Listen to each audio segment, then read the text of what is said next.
The native girl's wrists bled raw against iron shackles as she lay dying in the abandoned wagon, her fading eyes meeting the weathered trapper's gaze. Her rescue would ignite a tribal war that would redraw the boundaries of the frontier in blood. Before we continue, don't forget to subscribe to the channel, like the video, and comment where in the world you're watching from. Let's go. The Bitterroot Mountains loomed like ancient sentinels against the pale winter sky, their peaks wrapped in shrouds of mist and snow.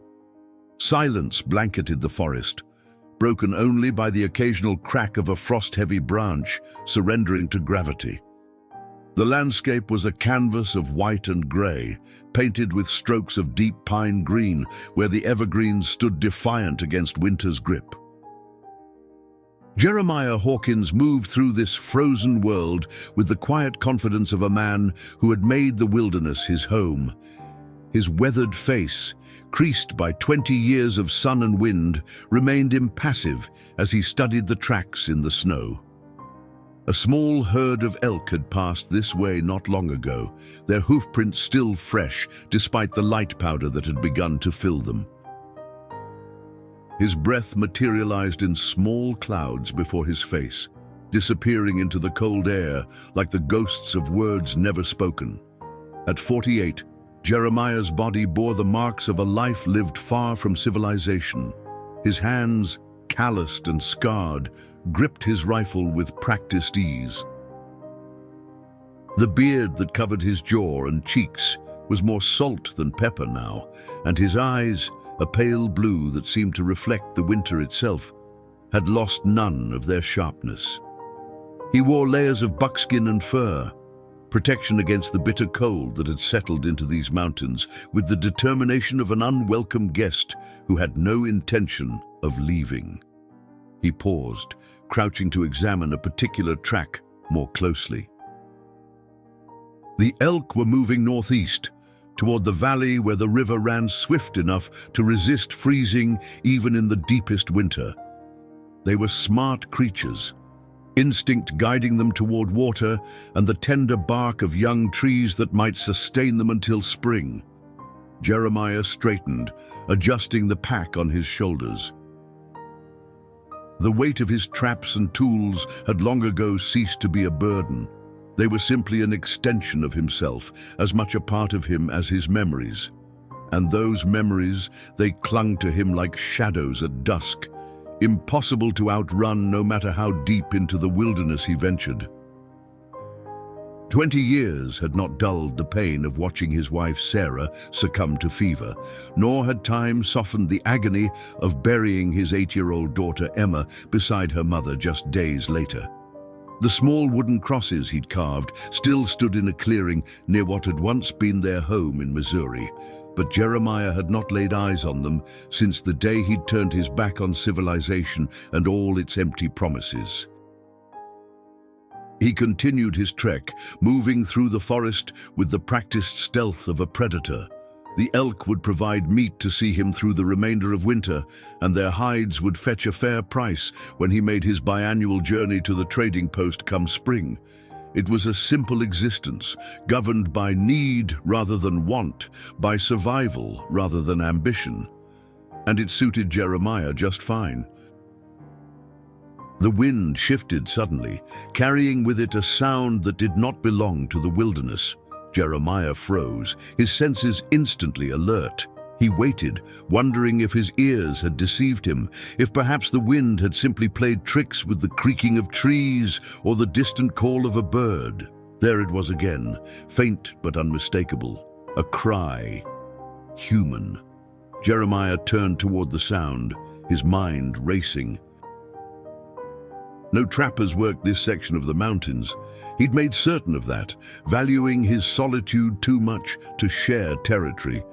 The nearest settlement was over 60 miles to the east, and the native tribes rarely ventured this high into the mountains during winter unless driven by desperate need. The cry came again, weaker this time, not a call for help, but the involuntary sound of suffering, of someone in pain. Against his better judgment, Jeremiah altered his course. 20 years in the wilderness had taught him the value of caution, of avoiding entanglements with others and their troubles. But something in that cry, its weakness, its resignation, stirred something he thought long dead within him. Perhaps it was merely the instinct to investigate anything unusual in his territory. Perhaps it was something else. He moved forward carefully, rifle ready, all senses attuned to his surroundings. The trees began to thin slightly, and ahead he caught sight of something that didn't belong, the weathered canvas of a wagon cover, half collapsed and dusted with snow. It was tucked between a stand of pines, as if whoever had abandoned it had made some effort to conceal it from the casual eye. Jeremiah approached cautiously, scanning the surrounding forest for any sign of movement, any indication of a trap. The snow around the wagon was undisturbed, save for the small tracks of forest creatures. Whatever human had brought this wagon here was long gone, or still inside. The cry came once more, so faint now that had he not been listening for it, Jeremiah might have missed it entirely. It came from within the wagon, a sound of pure desolation that made the hairs on the back of his neck stand on end. Standing before the half-open rear of the wagon, Jeremiah Hawkins took a deep breath. Then, rifle raised and ready, he pulled back the frozen canvas and looked inside. The stench hit him first, the unmistakable odor of human suffering, of waste and fear and pain. The wagon's interior was shrouded in shadow, the weak winter light barely penetrating the torn canvas. Jeremiah's eyes took a moment to adjust, and when they did, his breath caught in his throat. Huddled in the far corner was a small figure, so still that for a moment he thought he was looking at a bundle of discarded furs. Then it moved, just slightly, and he saw the glint of metal in the dim light. Chains. The figure was bound by chains to the wooden frame of the wagon. "Dear God," Jeremiah whispered, the words escaping unbidden from lips that rarely formed prayer. He climbed into the wagon, the wooden slats creaking beneath his weight. As he moved closer, the figure flinched, trying to press further into the corner, away from him. It was a child, no, a young girl, her dark hair matted and wild around a face that was smudged with dirt and marked by fear. Her clothing, which appeared to be of native make, was torn and soiled. Around her ankle, an iron shackle bit cruelly into flesh that was raw and inflamed. Jeremiah set his rifle down slowly, then raised his empty hands, palms outward. "I ain't gonna hurt you," he said, his voice rough from disuse. "You understand me?" "I ain't here to harm you." The girl's eyes, dark and wide with terror, fixed on his face. There was no comprehension there, only fear and exhaustion. She was trembling, though whether from cold or fright, Jeremiah couldn't tell. Probably both. He reached slowly into his pack and withdrew his canteen. The girl tracked his movements like a wounded animal might watch a predator, tensed to flee despite knowing escape was impossible. He uncorked the canteen and held it out to her. "Water," he said. When she made no move to take it, he took a small sip himself, then offered it again. "Water. It's clean." The girl hesitated, then reached out with shaking hands. Her fingers were filthy, the nails broken and caked with blood, evidence of desperate attempts to free herself from her bonds. She took the canteen and drank greedily, water spilling down her chin and onto her clothing. Jeremiah didn't try to stop her, even though he knew drinking too fast after deprivation could make a person sick.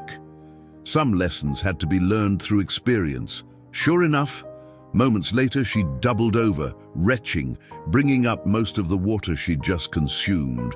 Jeremiah waited patiently until the spasms subsided, then offered the canteen again. "Slow this time," he said, making a gesture with his hand to indicate small sips. This time, she drank cautiously, her eyes never leaving his face. When she'd had enough, she held the canteen out to him with a steadier hand. Jeremiah took it, noticing how the girl's gaze flickered to his rifle and back to his face. There was calculation there, beneath the fear. Intelligence assessing threat, weighing chances. Good. That meant her spirit wasn't broken, despite whatever hell she'd endured. "I'm going to get those chains off you," he said, pointing to the shackle on her ankle. "You understand? I'm going to help you." Again, no response beyond that wary stare. Jeremiah sighed. He'd encountered native tribes over the years, traded with them occasionally, but he'd made a point of keeping his distance. He didn't speak their languages, and most of them had little English. This girl was young, probably not more than 13 or 14 by his estimation, and clearly terrified. Communication would be a challenge. He moved toward her ankle, and she immediately tried to pull away, a small cry escaping her lips as the movement caused the shackle to cut deeper into her already wounded flesh. "Easy now," Jeremiah said soothingly, the way he might speak to a frightened animal caught in one of his traps. I need to look at it if I'm going to get it off. I won't hurt you." He waited, not moving, until she gradually stilled, though her breathing remained rapid and shallow. Gently, he examined the shackle. It was crude but effective, secured with a heavy iron padlock. The skin beneath it was a mess of torn flesh and dried blood. Infection had already set in. He could see the angry red streaks extending up her calf. Rage filled him then, a cold, terrible fury unlike anything he'd felt in years. What kind of monster would do this to a child? Chain her like an animal and leave her to die slowly of exposure, starvation, and infection. Jeremiah pushed the anger down. It wouldn't help her now. Action would. "I need to break this chain," he explained, though he knew she probably couldn't understand his words. It might be loud. "Don't be scared." From his pack, he removed a small set of tools he used for maintaining his traps. Among them was a sturdy pair of metal cutters.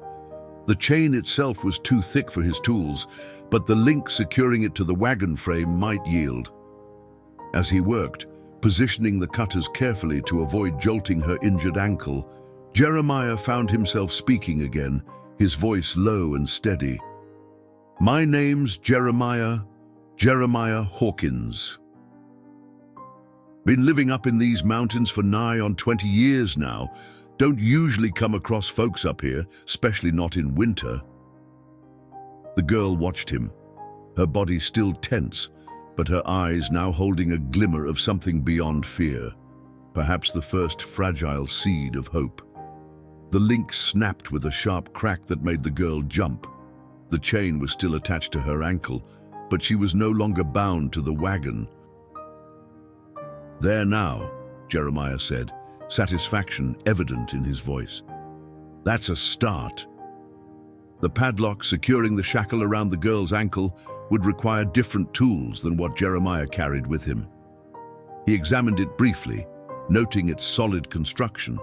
Whoever had put it there had intended it to hold.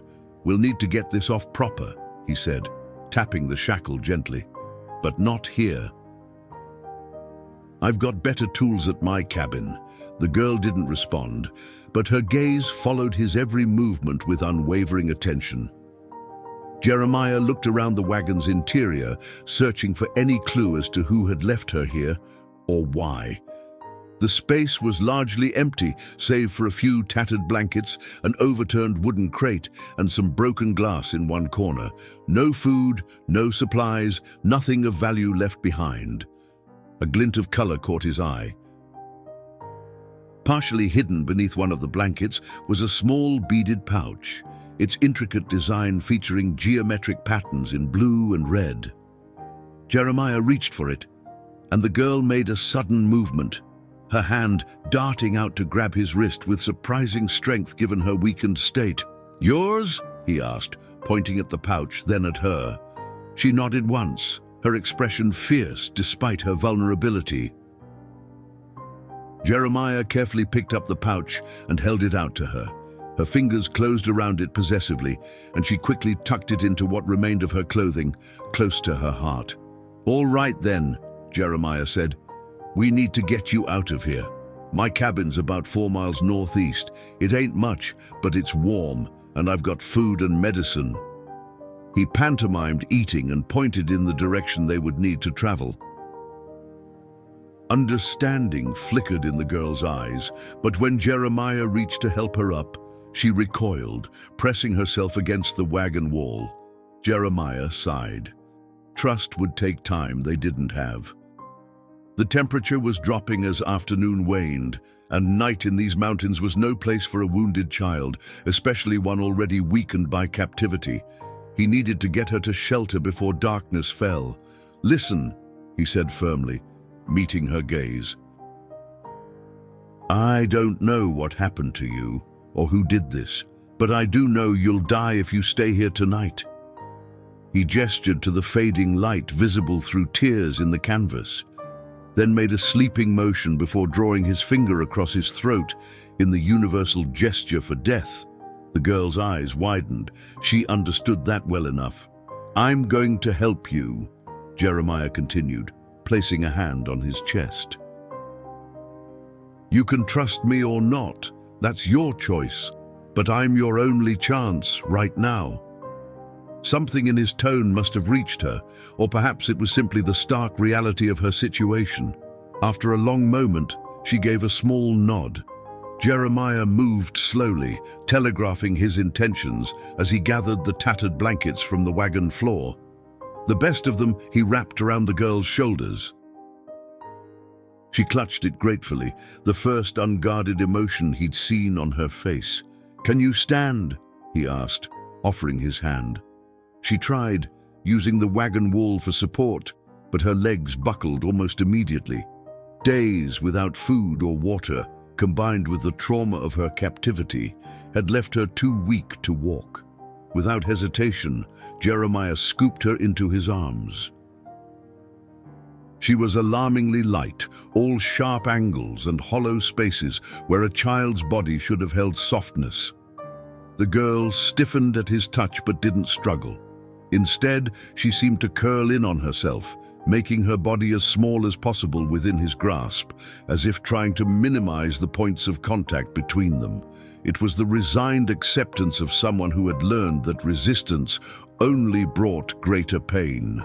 That cold fury rose in Jeremiah again. He tamped it down, focusing instead on navigating out of the wagon and back onto the snowy ground outside. The girl shivered violently as the winter air hit her, and Jeremiah adjusted the blanket to better shield her face from the wind. "Just hold on," he murmured. "We'll get you warm soon enough." He retrieved his rifle, slinging it awkwardly across his back while maintaining his hold on the girl, then began the trek back toward his cabin. The going was slow. The terrain was difficult enough when traveling alone. Carrying a child, even one as light as this girl, made every step more treacherous. The snow had deepened since morning, and the daylight was fading faster than he liked. As they traveled, Jeremiah found himself talking, partly to distract the girl from her pain and fear, partly to fill the silence that had been his constant companion for so many years. "Cabin's not much to look at," he said, his breath forming clouds in the cold air. "Built it myself about 15 years back. Got a good fireplace, though, and the roof don't leak except in the worst spring rains." He stepped carefully over a fallen log, adjusting his grip on the girl. "Keep a garden in summer, potatoes mostly, some carrots and beans. Winter, I make do with what I've dried and smoked, plus whatever game I can trap or shoot." The girl remained silent, but her trembling had lessened somewhat. Whether from the warmth of being held or from some small measure of comfort derived from his voice, Jeremiah couldn't say. Either way, he continued, "Don't get many visitors up this way, suits me fine. Used to be more trappers in these parts, but most moved on when the beaver got scarce. Territory's changing, more settlers coming every year. He shook his head slightly. Won't be long before there's towns where there's just forest now. Can't say I'm looking forward to that day. A branch snapped somewhere to their left, and Jeremiah froze, instantly alert. The girl sensed his tension and went rigid in his arms. For several long moments, they remained motionless, Jeremiah's eyes scanning the trees for any sign of movement. A doe emerged briefly from the undergrowth, regarded them with liquid eyes, then bounded away with white tail flashing. Jeremiah exhaled slowly. "Just a deer," he said, resuming their journey. "Though I wouldn't complain if it was something with more meat on its bones. Could use a good haul before the next snow." The girl shifted slightly in his arms, and Jeremiah glanced down. Her eyes were growing heavy, exhaustion finally overwhelming fear. That worried him. Sleep could be dangerous in her condition, especially in this cold. "Hey now," he said sharply. "Need you to stay awake a while longer? We're almost there." It wasn't exactly true. They still had at least a mile to go. But the urgency in his voice roused her. She blinked rapidly, focusing on his face with visible effort. "That's it," he encouraged. "Just a little further. Then you can rest." Dusk had given way to darkness by the time the silhouette of Jeremiah's cabin appeared through the trees. It stood in a small clearing, a simple structure of rough-hewn logs with a stone chimney that rose from its sloped roof like a sentinel. No smoke issued from it now. The fire had long since died out in Jeremiah's absence, but the sight of it nonetheless flooded him with relief.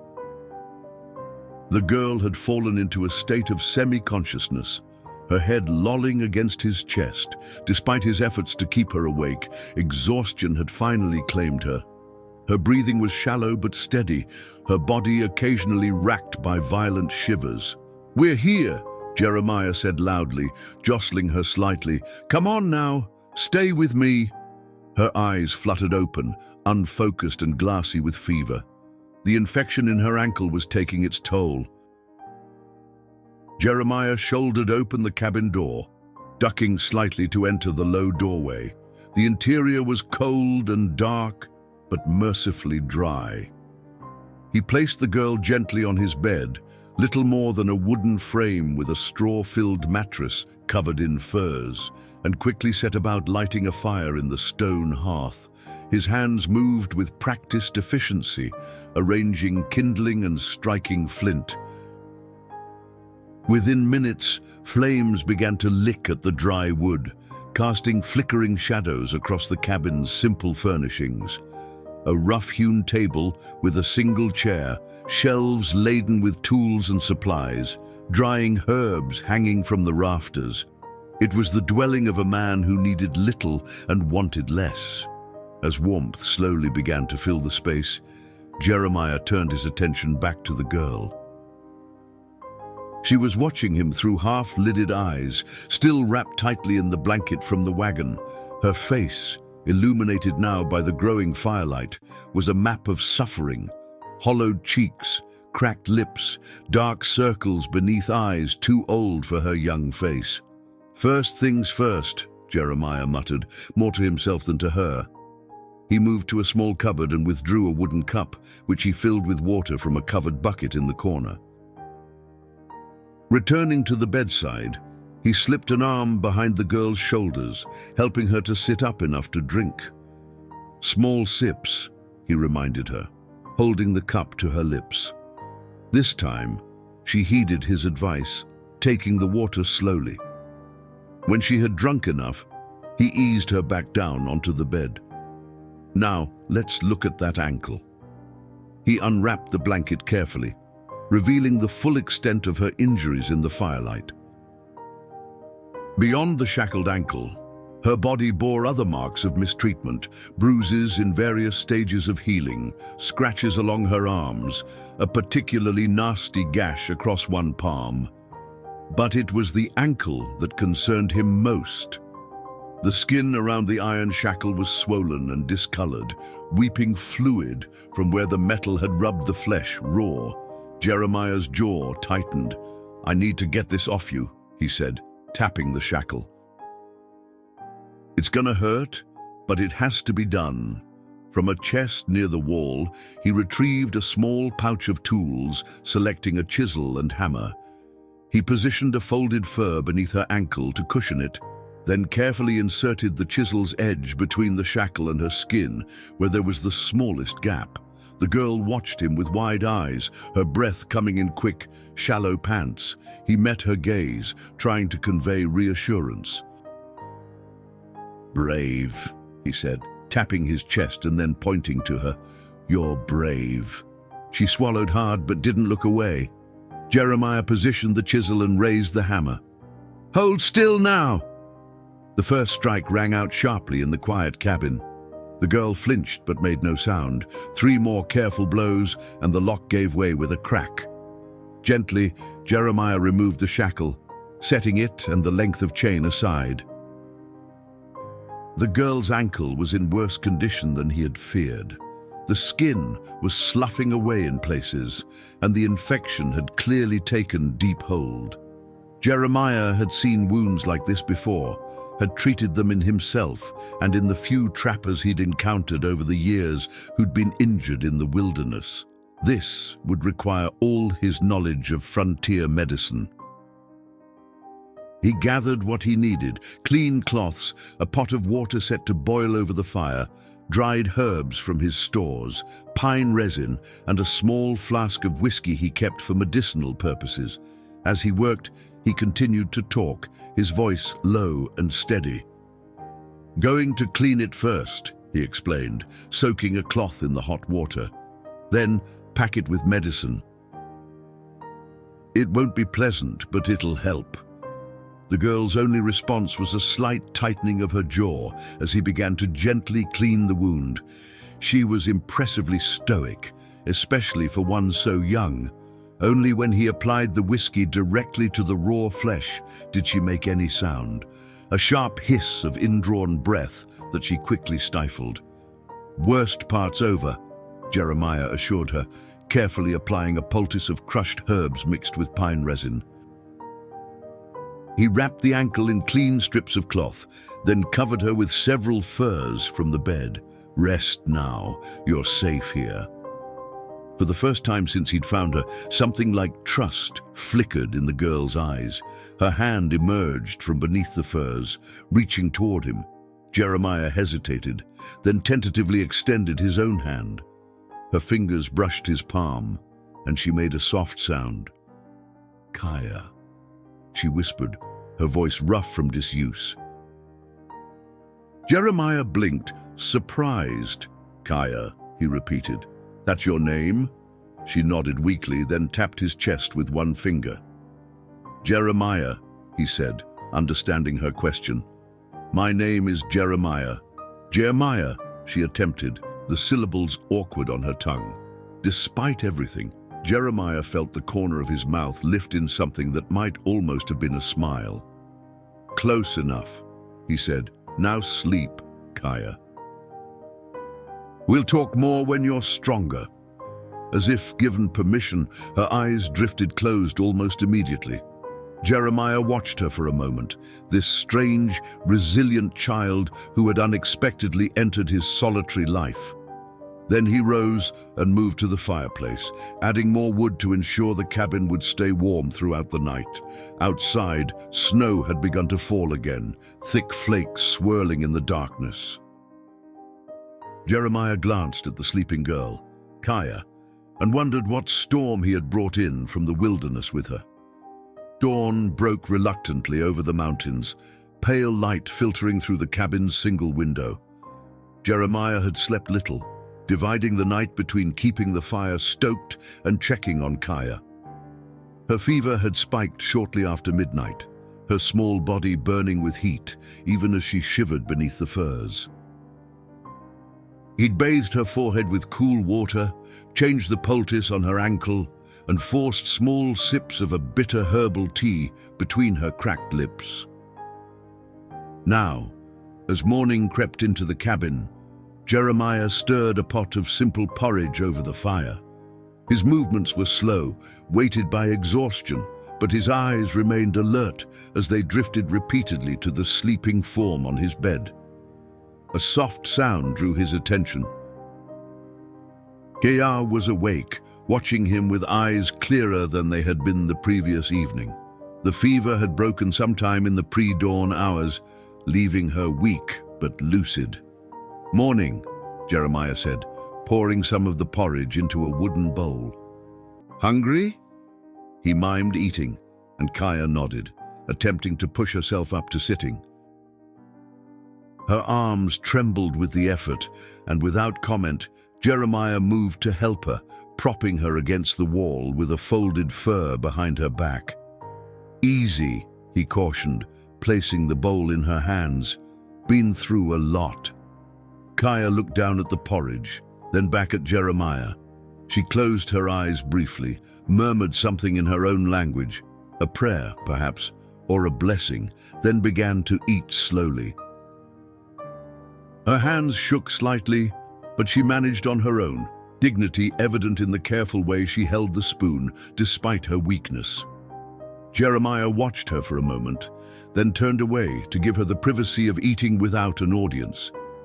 He busied himself with chores around the cabin, hanging a dampened cloth to dry, organizing his medical supplies, checking his stores of food. The familiar routine was comforting after the chaos of the previous day. When Kaya had finished eating, she set the bowl aside and cleared her throat softly to gain his attention.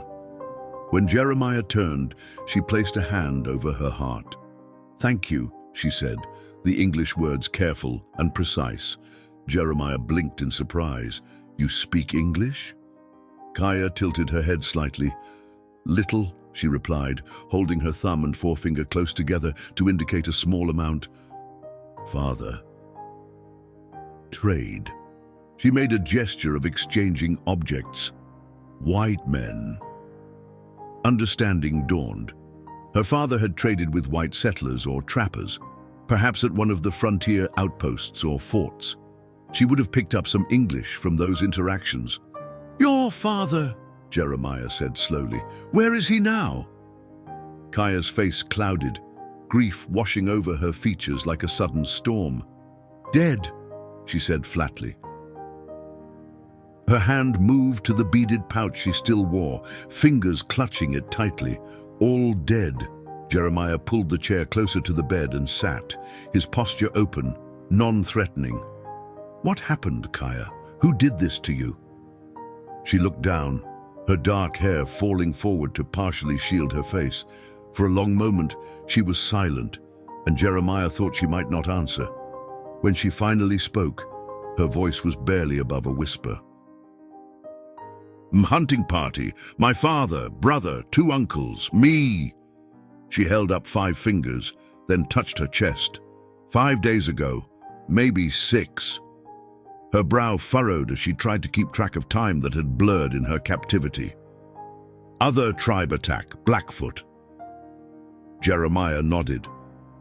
The Blackfoot were known for their fierceness, particularly in defending their hunting grounds from encroachment by other tribes.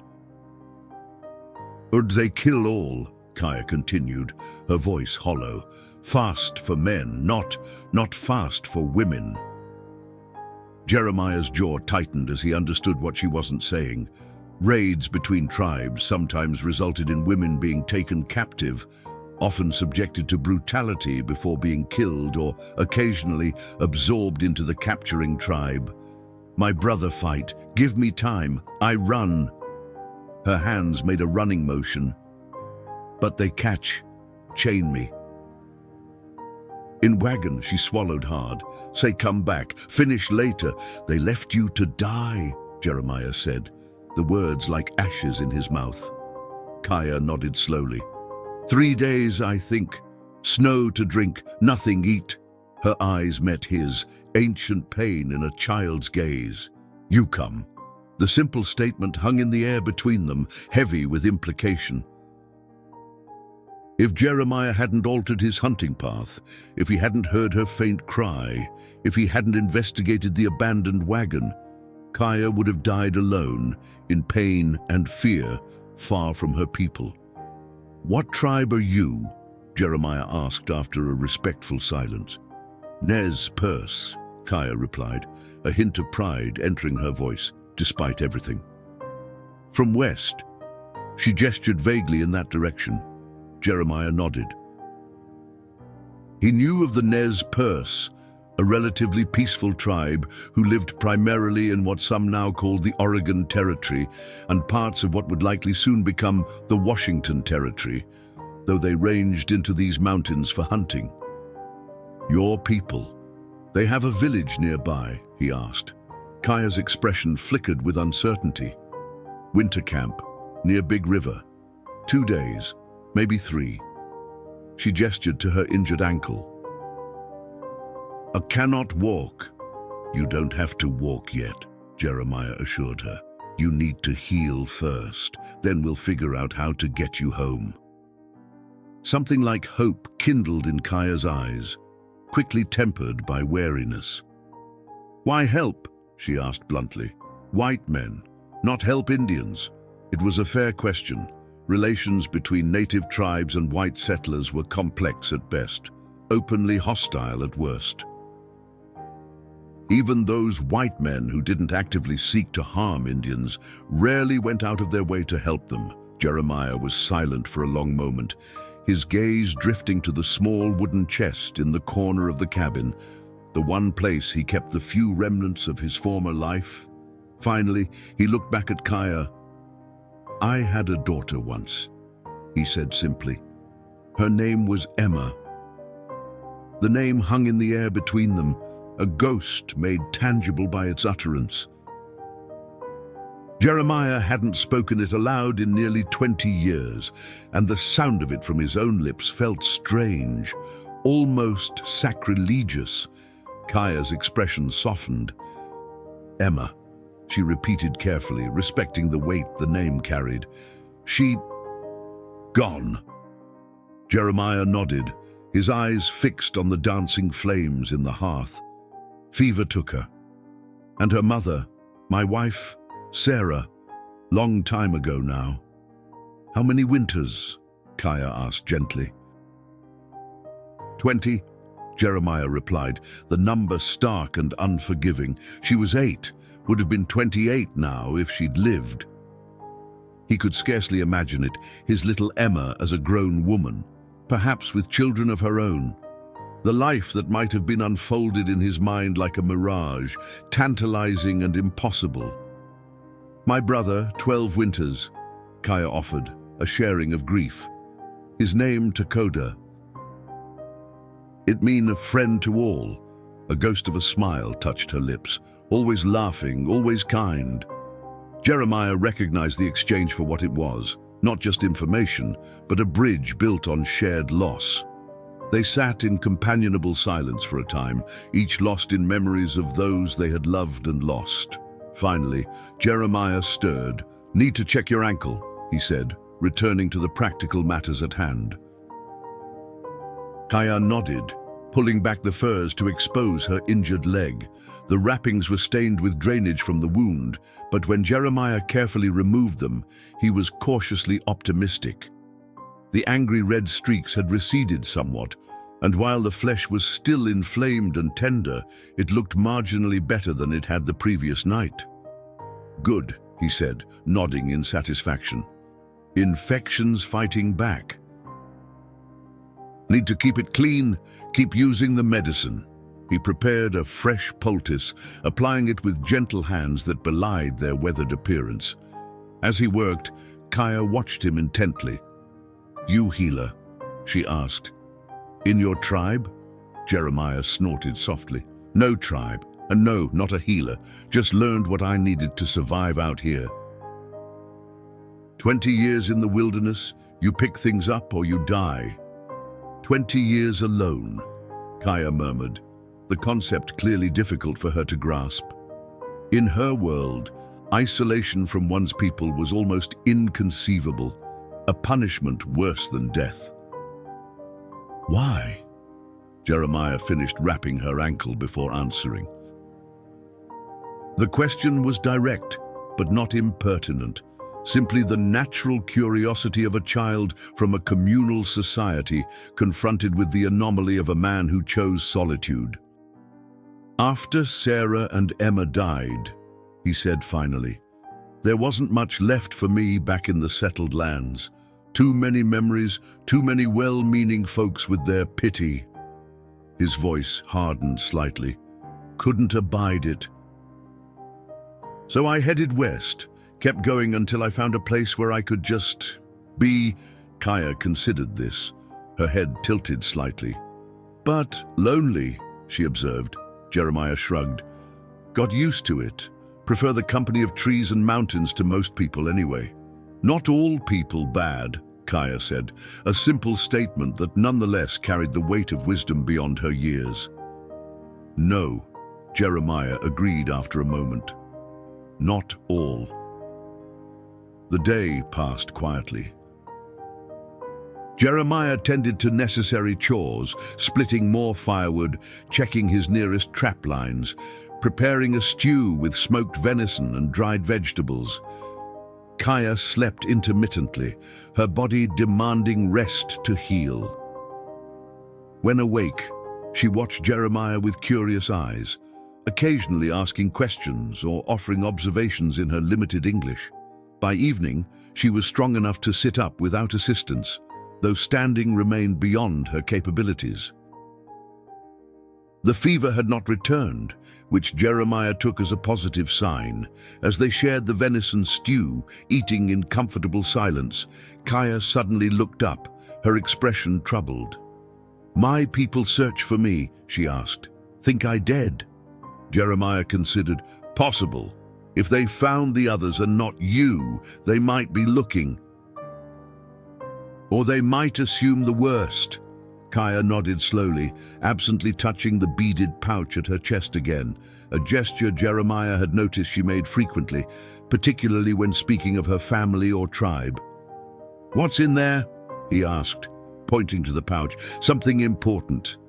For the first time, a genuine smile transformed Kaya's face, brief but radiant. She carefully opened the pouch and withdrew a small object, holding it cupped in her palm. It was a carving, no larger than a walnut, made from what appeared to be antler or bone.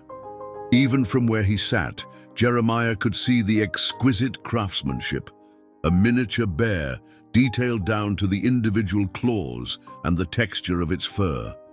Father make, she said proudly, for protection. Bear spirit strong, brave. She touched the carving gently with one finger. Say as long as I have, he watch over me. It's beautiful work, Jeremiah said sincerely. Kaya nodded, carefully returning the bear to its pouch. He best carver in tribe, teach me little.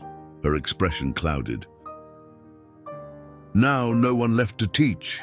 Jeremiah recognized the particular ache in her voice, the realization that hit in quiet moments after a loss, when some ordinary activity suddenly illuminated the permanence of absence. How many times had he reached for Sarah in the night, or opened his mouth to call Emma in for supper, only to be struck anew by the reality that they were gone? What will happen, he asked, changing the subject slightly, when you return to your people? Do you have family there who will care for you? Mother's sister, Kaya replied, and grandmother. They care for me. She hesitated, then added, but first, ceremony for dead, then talk of what happened? Jeremiah frowned slightly. Talk of what happened? You mean you'll tell them about the attack? Kaya nodded gravely. Council will listen, then decide. Decide what? If blood must answer blood, she said simply. The implications were clear. Once the Nez Perce learned that the Blackfoot were responsible for the deaths of their hunting party, They would have to determine how to respond. In the complex system of tribal justice and honor, such an attack could not go unanswered. "You mean war," Jeremiah said flatly. Kaya's eyes met his, ancient understanding in her young face. "Maybe, or maybe just..." She made a quick, striking gesture with her hand. "Small fight, take horses, take food, balance." Jeremiah nodded slowly. He had heard of such practices, measured retaliation designed to restore equilibrium between tribes without escalating to full warfare. But he had also seen the aftermath of tribal conflicts that had spiraled beyond such contained responses. "And what about you?" he asked. "What will you tell them about me?" Kaya considered Jeremiah's question, her dark eyes thoughtful. "Truth," she said finally. "I tell them, white man Jeremiah save Kaya. Bring to warm place, give medicine, food." She touched her ankle lightly. "Make better. Some might not like that," Jeremiah warned. "Some of your people might not trust a white man's help." "Some, yes," Kaya agreed without hesitation. "But elders wise, they listen, they understand debt." She placed her hand over her heart. "Life debt, most sacred." Jeremiah shifted uncomfortably. "Don't owe me anything, just did what anyone would do." Kaya's expression turned skeptical. "Not any man find Indian girl, most leave or worse." Her eyes, too old for her young face, held his. "You know this true." Jeremiah couldn't argue.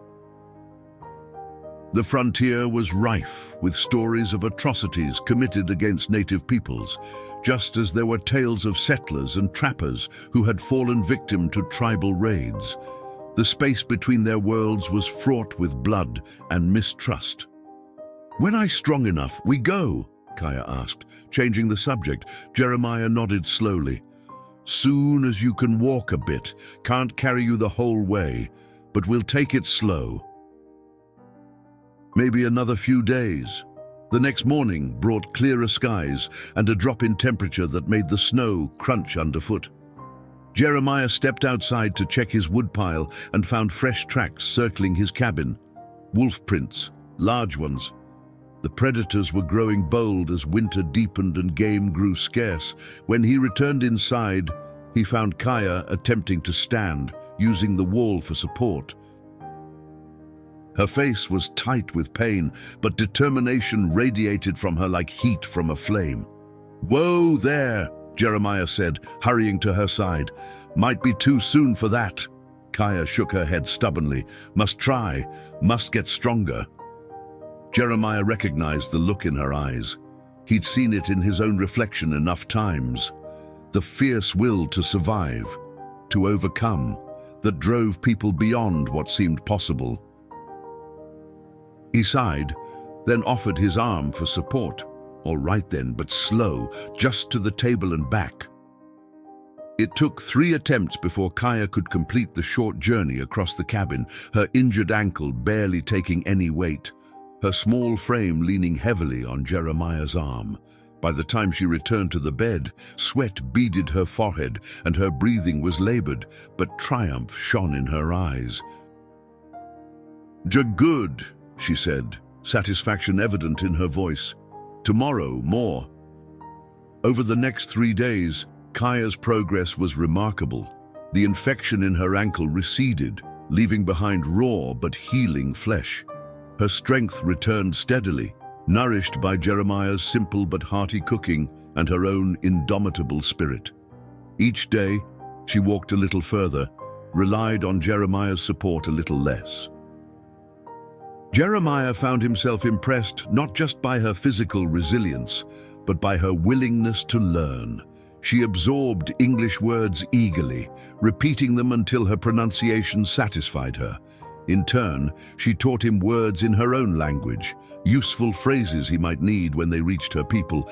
"Lim lim tkikin," she instructed, the sounds flowing musically.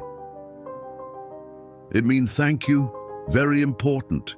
"Lim lim tkikin," Jeremiah repeated awkwardly, his tongue struggling with the unfamiliar syllables. Kaya laughed, the first time he'd heard such a sound from her, and the cabin seemed suddenly brighter, as if sunshine had found its way through the rough-hewn walls. "Not bad," she conceded, "for white man." As they prepared for the journey ahead, Jeremiah found himself revisiting skills long unused. He fashioned a pair of crude snowshoes for Kaya from flexible branches and leather strips, knowing the deep snow would make walking difficult, especially with her injury. He repaired a child-sized fur coat he had acquired years ago in trade, never imagining it would one day clothe a young Nez Perce girl. For himself, he packed sparingly but carefully, dried meat, a small bag of parched corn, extra bandages for Kaya's ankle, flint and steel, his rifle and ammunition. The journey to the Nez Perce winter camp would take at least 2 days, possibly 3, given Kaya's condition and the weather. On the evening before their planned departure, Jeremiah found Kaya sitting quietly by the fire, the bear carving cradled in her palm. Her expression was distant, contemplative. "Having second thoughts?"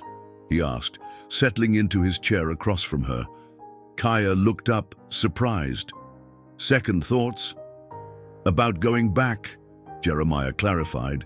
"Sometimes, after something bad happens, going back to your people can be hard." He knew something of this himself, though he had chosen escape rather than return. Kaya considered this, then shook her head slowly. "My place with my people, even with sadness." She carefully returned the carving to its pouch. "But I think of what come next, what words I say to counsel, what happen after." "You're afraid they'll seek revenge," Jeremiah stated. "Not afraid," Kaya corrected, "but troubled. Blood calls for blood. This is way." She looked directly at him. "But Blackfoot strong, many warriors. If Nez Perce attack, many more die." It was a remarkably mature perspective for one so young, and Jeremiah found himself wondering again about this child who seemed at times like an old soul in a girl's body. "You could," he began, then hesitated, surprising himself with what he had been about to suggest. "Could what?" Kaya prompted. Jeremiah shook his head. "Nothing. Just thinking aloud." The words he had nearly spoken, that she could stay with him, here in the cabin, away from the cycle of violence that might await her return, felt both ridiculous and somehow right in a way he couldn't articulate. Kaya studied him for a long moment, as if reading his unspoken thoughts. Then she smiled, a small, sad expression that spoke volumes. "Tomorrow we go," she said simply, and there was finality in her tone. That night, as snow began to fall once more outside the cabin, Jeremiah lay awake on his pallet by the fire, listening to Kaya's soft, even breathing from his bed. Tomorrow, they would begin the journey that would return her to her people and, he assumed, end this unexpected interlude in his solitary existence. Dawn broke cold and clear, the fresh snow from the night before sparkling like crushed diamonds in the early light. Jeremiah stood outside his cabin, surveying the familiar landscape that somehow seemed different this morning, as if he were seeing it through new eyes, or perhaps for the last time. He had rarely ventured far from his sanctuary in recent years, content with the rhythms and boundaries of his solitary existence. Now, he was about to journey beyond those boundaries, guided by a child from a world apart from his own. Inside the cabin, Kaya was making her final preparations. She had insisted on helping pack their supplies, her small hands working with a deftness that belied her age. She wore the repaired fur coat Jeremiah had given her, which hung past her knees but would provide necessary warmth. Her dark hair was neatly braided, and the beaded pouch containing her father's carving hung securely at her neck. Despite the lingering weakness in her injured ankle, she moved with purpose, determination evident in every gesture. "Ready," she announced, joining Jeremiah outside. She leaned slightly on a walking stick he had fashioned for her, but stood straight, her breath clouding in the cold air. Jeremiah nodded, adjusting the pack on his shoulders. His rifle was slung across his back, and a knife hung at his belt. He took one last look at the cabin, then turned toward the forest. "Let's go then," he said. "Keep close. Path gets tricky in places." They set off at a measured pace, Jeremiah breaking trail through the fresh snow, Kaya following in his footsteps. The snowshoes he had made for her worked reasonably well, distributing her weight enough to prevent her from sinking too deeply. Still, traveling was arduous, particularly for someone recovering from injury and captivity. Jeremiah kept a close eye on her, watching for signs of fatigue or pain. To her credit, Kaya made no complaints. Her face occasionally tightened when her injured ankle took weight, but she pressed on without comment, her eyes fixed on the path ahead or scanning the surrounding forest with the alert awareness of one raised to read the natural world like a book. By midday, they had covered less ground than Jeremiah had hoped. The snow was deeper in places than he had anticipated, and navigating the terrain while ensuring Kaya could follow safely slowed their progress. They paused in the shelter of a large boulder, out of the wind that had begun to pick up from the north. "How you holding up?" Jeremiah asked, passing Kaya a strip of dried venison. She chewed thoughtfully before answering. "Good." Ankle hurt, but not bad. She glanced at the sky, assessing the sun's position. How far to winter camp? If I'm right about where they'd set up, still a day and a half, maybe 2. Jeremiah took a drink from his canteen. "But that's assuming no delays." Kaya nodded, accepting this reality without visible disappointment. "We make good time," she said encouragingly. "Were you strong trail maker?" Jeremiah almost smiled at the unexpected compliment. "Been doing it a long time," he said simply. They continued on after their brief rest, the forest growing denser as they moved west. The land began to slope downward, gradually at first, then more steeply as they approached a ravine cut by a now frozen stream. Jeremiah helped Kaya navigate the descent, his hand steady under her elbow when the footing grew treacherous. As they crossed the ice, Kaya suddenly stopped, her head tilted slightly as if listening. Jeremiah instantly stilled as well, years of wilderness survival having taught him to trust such instincts. "What is it?" he whispered. Kaya pointed silently to a stand of trees ahead and to their right. Jeremiah followed her gaze, at first seeing nothing.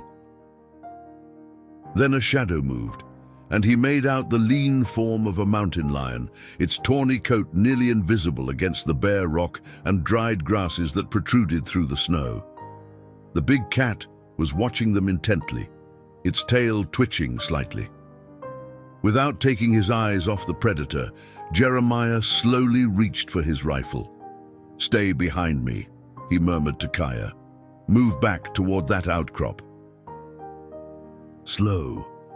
Instead of complying, Kaya placed a hand on his arm, staying his movement.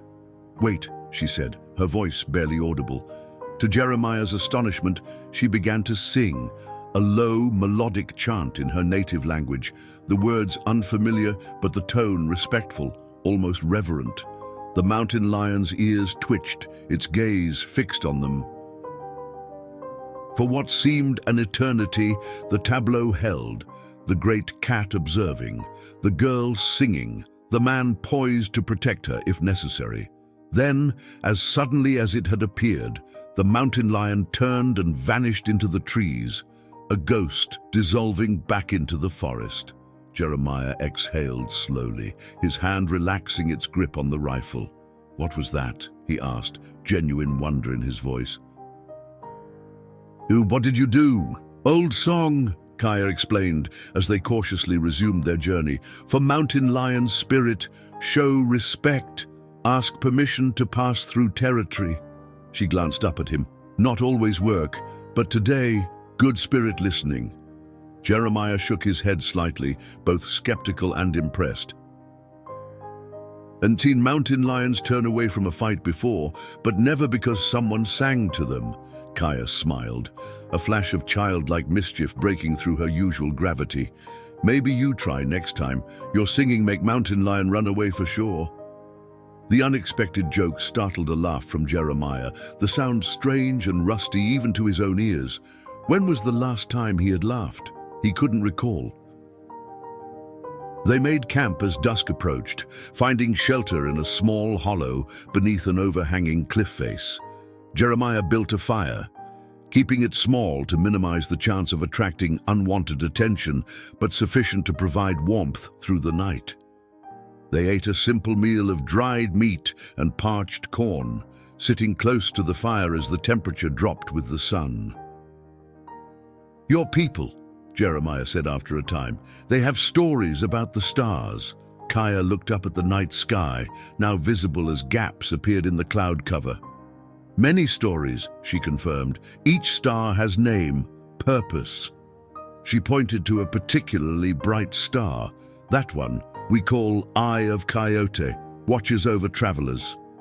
"Good to have him keeping an eye on us then," Jeremiah remarked. "Her," Kaya corrected. "Coyote female." "More clever?" She pulled her coat tighter around her shoulders. "What your people call stars?" Jeremiah considered. "Been so long since I thought about it. There's names for some. North Star, Morning Star, and patterns called constellations." He pointed out the Big Dipper, tracing its shape against the dark sky. "Like picture in stars," Kaya said, nodding. "We have those too." Different pictures. They fell silent, each contemplating the vast expanse above them. After a while, Kaya spoke again, her voice thoughtful.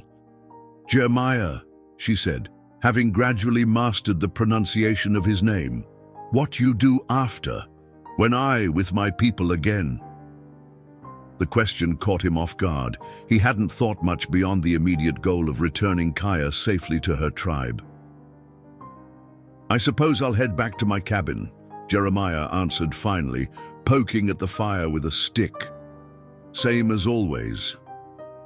The words sounded hollow even to his own ears, as if they described a life that belonged to someone else. Someone he had been before finding Kaya in that abandoned wagon. Kaya watched him with those perceptive eyes that seemed to see more than they should. "Alone again," she said. Not a question, but a statement. "That's how I prefer it," Jeremiah replied, more sharply than he'd intended, then softer. "Been that way a long time." Kaya nodded slowly, her gaze returning to the fire. "Long time alone change person," she observed, "like riverstone. Outside smooth, but," she tapped her chest, "inside remember shape." Jeremiah was struck by the wisdom in her words, the poetic truth of the metaphor. This child, who had endured so much, possessed an understanding of human nature that defied her years. "Maybe so," he conceded, "but some things can't be changed back." "Not change back," Kaya agreed. "Change forward." They slept in shifts that night, Jeremiah taking the first watch while Kaya curled beneath her furs near the fire. When it was her turn to keep vigil, she sat straight-backed and alert, her walking stick across her lap, her eyes scanning the darkness beyond their small circle of firelight. Jeremiah found himself trusting her vigilance completely as he surrendered to sleep. Morning brought leaden skies and a biting wind. They set out early, breaking camp with practiced efficiency. Kaya seemed stronger today, moving with greater confidence despite the cold. The terrain gradually began to change as they descended from the mountains. Fewer pines, more open spaces where the snow lay in smooth, rolling drifts. "Getting closer," Kaya announced as they paused to rest near midday. "Smell water." Jeremiah nodded. They were approaching the river valley where Kaya had indicated her people made their winter camp. Though the water would be mostly frozen at this time of year, the air did carry the distinctive scent of a large river, a mineral tang beneath the crisp winter smell. "We should reach it by tomorrow," he estimated, assessing the distance they had covered and what lay ahead. "If the weather holds," Kaya glanced at the sky, her expression turning troubled. "Snow comes soon." "Big one." Jeremiah followed her gaze, noting the particular quality of the clouds, the shifting of the wind. She was right. A significant snowfall was approaching, likely within hours. They would need to find substantial shelter before it hit or risk being caught exposed in a potentially dangerous storm. "How far to the next good shelter?" he asked, deferring to her knowledge of the territory. Kaya considered, orienting herself. "Old summer camp," she said after a moment. 2 hours, maybe. Good place. Protected." They pushed on with renewed urgency, their pace quickening despite the difficult terrain. The wind strengthened as the afternoon wore on, carrying the first scattered snowflakes, harbingers of the storm to come. Kaya led them unerringly through increasingly unfamiliar territory, her steps sure despite her injury. The abandoned summer camp was situated in a natural hollow surrounded by ancient cottonwoods, their bare branches offering some protection from the wind. Several collapsed brush shelters remained, along with the stone circle of a fire pit. It wasn't ideal, but it would provide more protection than the open plain. Working quickly, Jeremiah reinforced one of the brush shelters, adding fallen branches to strengthen its structure while Kaya gathered whatever dry wood she could find. By the time the snow began in earnest, they had created a rough but serviceable refuge and built a fire that glowed welcomingly in the gathering gloom. They huddled in the shelter as the storm descended in full fury, the wind howling like a living thing as it drove snow through the trees. Inside, it was cramped but relatively warm, the small fire providing enough heat to keep the worst of the cold at bay. They sat close together, conserving warmth, listening to the storm rage outside. "Your people," Jeremiah said after a time. "Will they be safe in this weather?" Kaya nodded confidently. "Winter lodges strong, built for worst storms." She held her hands toward the fire. "It worry more for us than them." "We'll be fine," Jeremiah assured her, though the storm was proving more severe than he had anticipated. "I've weathered worse." Kaya glanced at him skeptically. "Alone? Yes.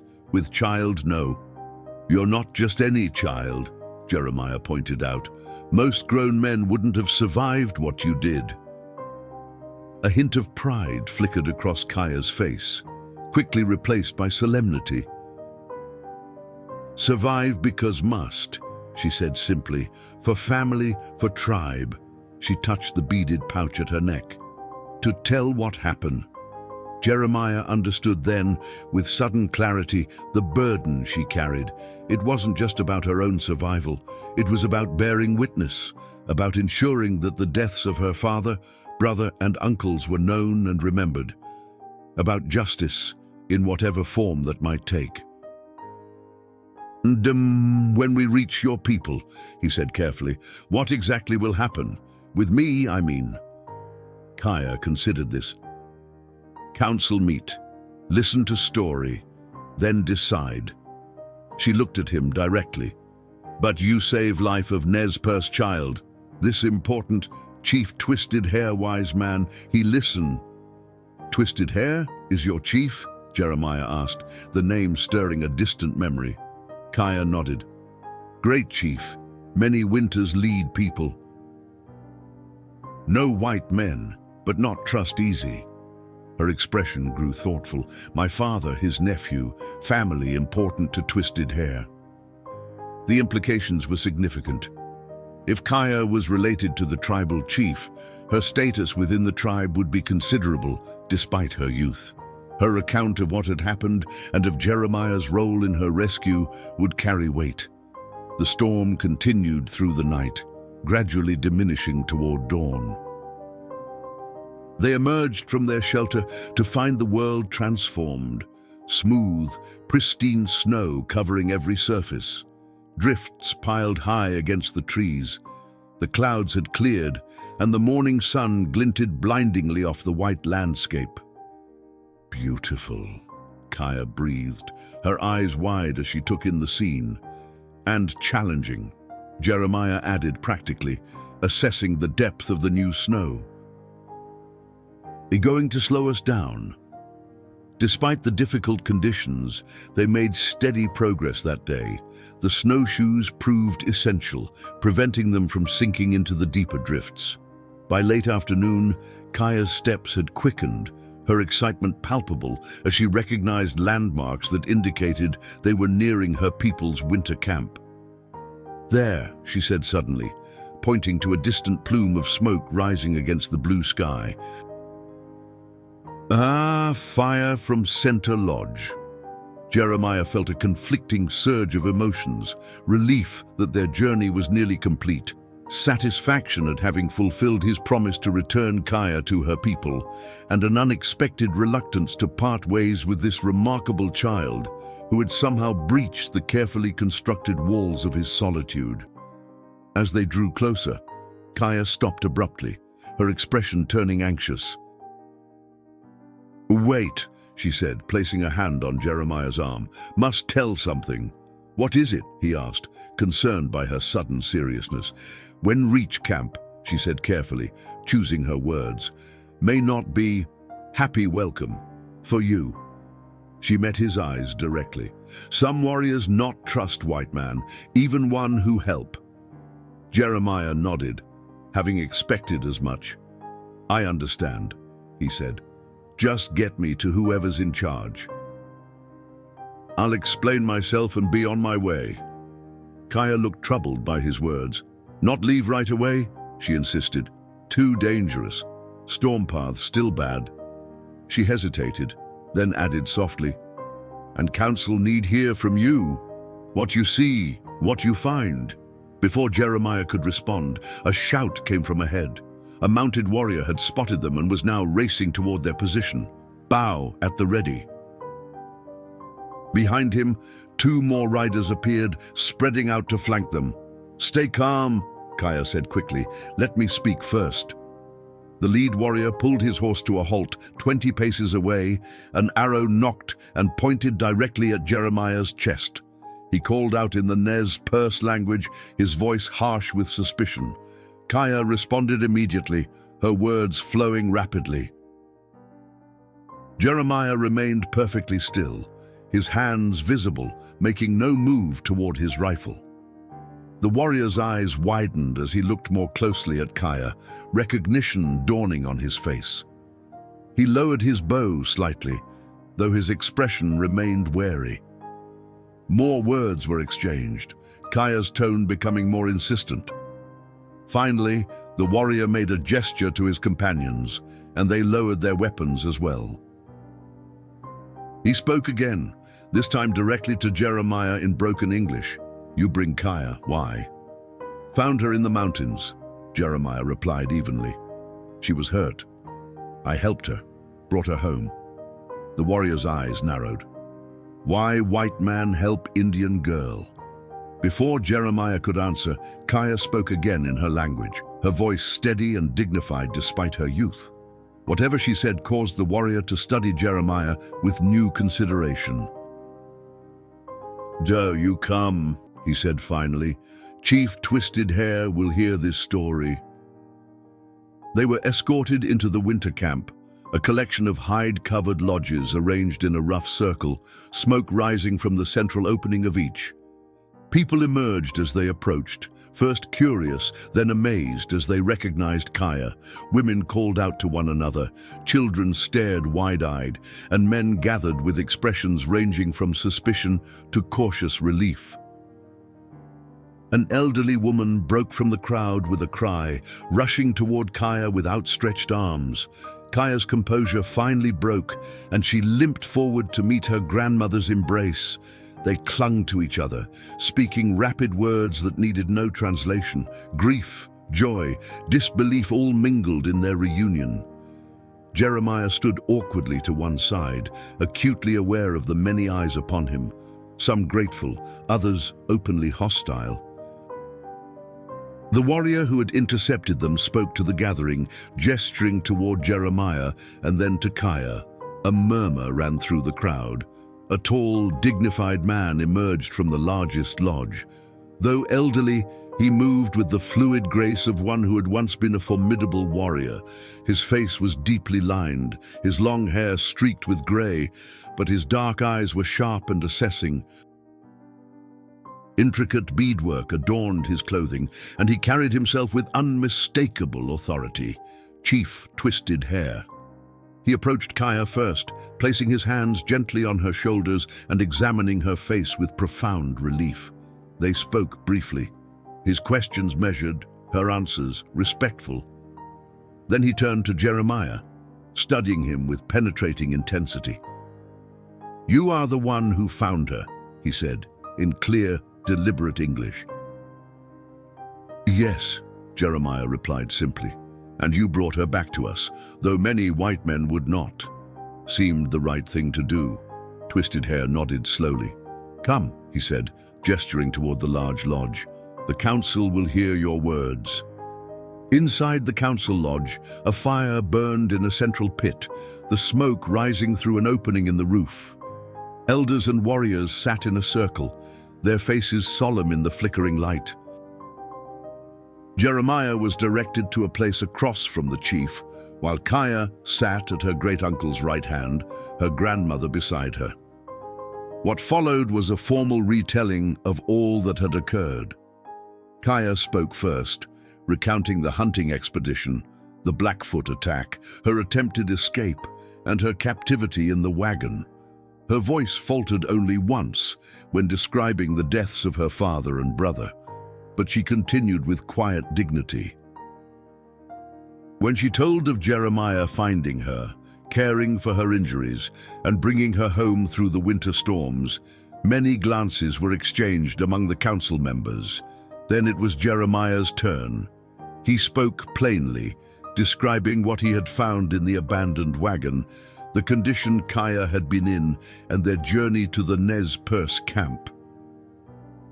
He answered questions about the location, the tracks he had observed, and anything that might help the tribe understand exactly what had happened to their hunting party. As the council session stretched into the evening, an unexpected visitor was announced. A trader named Mackenzie, who traveled between tribes and settlements, had arrived with news he believed the Nez Perce should hear. He was admitted to the lodge, his manner grave as he delivered his information. "The Blackfoot are boasting of a great victory," he reported. "They claim to have eliminated an entire Nez Perce hunting party that trespassed on their territory. They've displayed weapons and personal items taken from the dead as trophies in their village." A tense silence followed this confirmation of what they already suspected. Kaya's face had gone very still, her eyes fixed on the fire. Twisted Hair spoke at length in his native tongue, his words measured but carrying unmistakable authority. The council members responded, some with heated arguments, others with solemn nods. Jeremiah could not understand the words, but the sentiment was clear. They were deciding how to respond to this deliberate aggression. Eventually, the chief turned to Jeremiah. "You have brought our daughter back to us," he said formally. "This debt cannot be repaid. The Nez Perce will remember Jeremiah Hawkins as a friend." "No debt," Jeremiah insisted. "Anyone would have done the same." A sad smile touched the chief's weathered face. "No, not anyone. That is why your actions matter." He glanced at Kaya, who was watching them both intently. "You are welcome to rest here before your journey home. These winter storms make travel dangerous, even for a man of your experience." Jeremiah accepted the offer with a nod of thanks. As the council dispersed, he found himself wondering about the decision they had reached regarding the Blackfoot. It was not his place to ask, but Kaya, reading his thoughts, approached him as they left the lodge. "Council vote for war party," she said quietly. "Not full war, but strong message. Take back what was stolen. Honor the dead." "When?" Jeremiah asked, concerned for her safety should retribution come from the Blackfoot after winter pass, when snow melt. Her expression was solemn, but resolved. "I stay with grandmother now, learn women's medicine, become healer like her." "That seems fitting," Jeremiah said, thinking of how she had observed his treatment of her wounds with such careful attention. "You'll make a fine healer." Kaya smiled slightly, the expression transforming her serious face. "I learn from you too. Not all medicine come from same place. Different knowledge, both good." Jeremiah was provided with a small lodge of his own, equipped with furs for warmth and provisions for comfort. He remained with the Nez Perce for nearly a week as another snowstorm passed through the region, making travel impossible. During that time, he observed the life of the tribe with growing interest, occasionally sharing his own knowledge of trapping and wilderness survival with younger tribal members who had begun to regard him with cautious respect.